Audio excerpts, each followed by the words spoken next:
নমস্কার বন্ধুগণ, আজকে আমরা আবার চলে এসেছি একটা নতুন ভিডিও নিয়ে, নতুন একটা রেসিপি। আজকে আমরা বানাবো কাঁচকলার কোপ্তা। জানি এটা খুবই একটা কমন রেসিপি, কিন্তু অনেকেই যারা ফার্স্ট শুরু করে রান্না বান্না তারা জানে না, তাই তাদের জন্য আজকে স্পেশাল রেসিপি।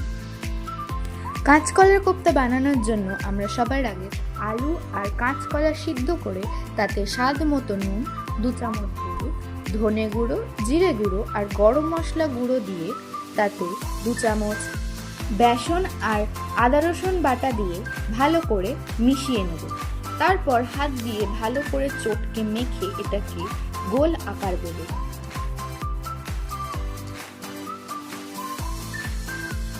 এরপর গ্যাসে কড়াই বসিয়ে তাতে আমরা সাদা তেল দেব পরিমাণ মতো এবং এই কোফতাগুলোকে ভালো করে লাল মতো ভেজে নেব। এবারে 4 থেকে 5টা কোফতা দেওয়ার চেষ্টা করবেন, তাহলে ভাজাটা ভালো করে করা যাবে। দেখুন বন্ধুগণ, আমাদের কোফতা কিন্তু একদম ভালো করে ভাজা হয়ে গেছে। এরকমই ঠিকভাবে ভেজে কোফতাগুলোকে তুলে রাখতে হবে।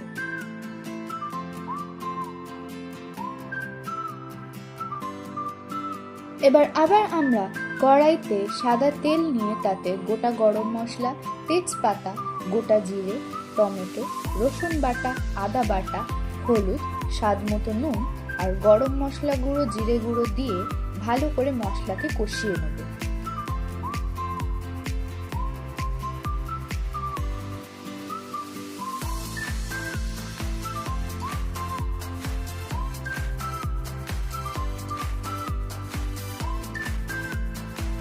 এবার আমরা মশলায় দিয়ে দেব একটু কাজু বাদাম বাটা।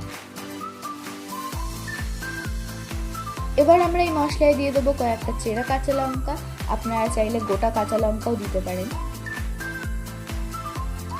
এবার নেড়ে চেড়ে পরিমাণ মতো জল দিয়ে আমরা কিছুক্ষণ রান্নাটাকে ঢাকা দিয়ে রাখবো। ঢাকা সরালে যখন আমরা দেখব যে রান্না ফুটতে শুরু করেছে, তখন একে একে ভেজে রাখা কোফতাগুলো আমরা ঝোলে দিয়ে দেব। পর আবার কিছুক্ষণ আমরা রান্নাটাকে ঢাকা দিয়ে রাখবো এবং দেখব যে কতটা রান্নাটা হয়েছে। এবারে শেষমেশ ওপর থেকে কিছুটা গরম মশলা গুঁড়ো আর ঘি ছড়িয়ে নেব আমরা রান্নাতে। গ্যাস অফ করে কিছুক্ষণ স্ট্যান্ডিং টাইমের জন্য ঢাকা দিয়ে রাখবো এবং তারপরে আমরা নামিয়ে নেব আমাদের সুস্বাদু কাঁচকলার কোফতা। ভালো লাগলে লাইক করুন, কমেন্ট করে জানান আমাদের কেমন লাগলো, সাবস্ক্রাইব করে আমাদের পাশে থাকুন। Thanks for watching.